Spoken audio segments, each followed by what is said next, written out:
ઉમરગામમાં યુવકના આપઘાત મામલે પરિજનોએ પોલીસ મથકમાં રજૂઆત કરી છે। મૂળ રાજસ્થાનનો અને ઉમરગામમાં શિવસાગર મણિપુરી સેન્ટર નામની દુકાન ચલાવતા સાગર રાવલે દુકાનમાં જ આપઘાત કર્યો હતો। પરિવારે આક્ષેપ કર્યો છે કે સાગરે આવાસ ફાઇનાન્સ લિમિટેડ નામની એક એજન્સીમાંથી લોન લીધી હતી।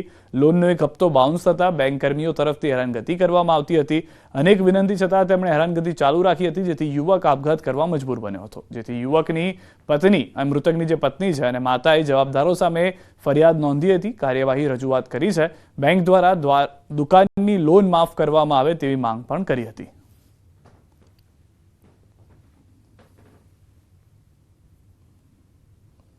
तो सांजे 5 वाग्या सुधी त्या बेटा एम की लोन भरने तमे नहीं जसू एटलू टॉर्चर करेलू की बात नहीं करवा मारा छोकरा सुसाइड कर नाख्યું એ લોકોના દબાવમાં આવીને।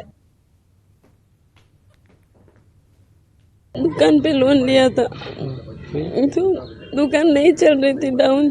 उन लोग को समझाया था कि फिलहाल थोड़ा रुक जाओ, और वो लोग परेशान करते थे फोन कर करके। मेरे पति ने सुसाइड कर लिया।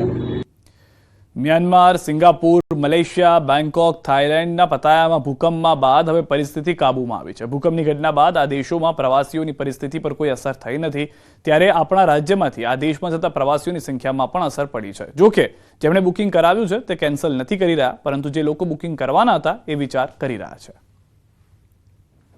તો જે પ્રશ્ન હતો એ થયો હતો, ઘટના બની ગઈ છે, દુઃખદ ઘટના છે, પણ એને લીધે પ્રવાસી અત્યારે રોકાયા નથી। હા, એવું કહી શકાય કે સમરમાં જે લોકો જે બુકિંગો કરાવવાના હશે કે જવાના હશે તે લોકો 100% વિચાર છે કે જવું કે ના જવું।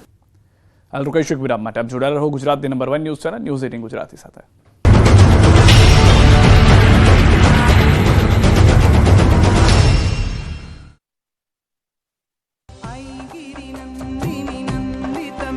सात पर्वतोनी देवी जे ओळखाय छे महिषासुर मर्दिनी तरीके।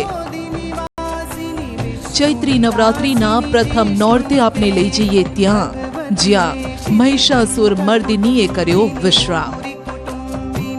जो आज रात्रे 7:54 ग्राउंड रिपोर्ट। अच्छी जॉब के लिए ગીર સોમનાથના દરિયામાં પણ દાદાગીરી। વેરાવળના અરબી સમુદ્રમાં બે બોટ વચ્ચે ટક્કર। મોટી ફિશિંગ બોટે નાની બોટને અડફેટે લીધી। બોટ વચ્ચેની ટક્કરનો વિડીયો થયો વાયરલ। વાયરલ વિડીયોની ન્યૂઝ 18 નથી કરતું પુષ્ટિ। સુરતના કાપોદ્રા વિસ્તારમાં પેટ્રોલ પંપમાં ચોરી। કર્મચારીએ જ 7 લાખ રૂપિયા રોકડની ચોરીને આપ્યો અંજામ। હિસાબ મેળવતા ચોરી થઈ હોવાનું આવ્યું સામે। કાપોદ્રા પોલીસ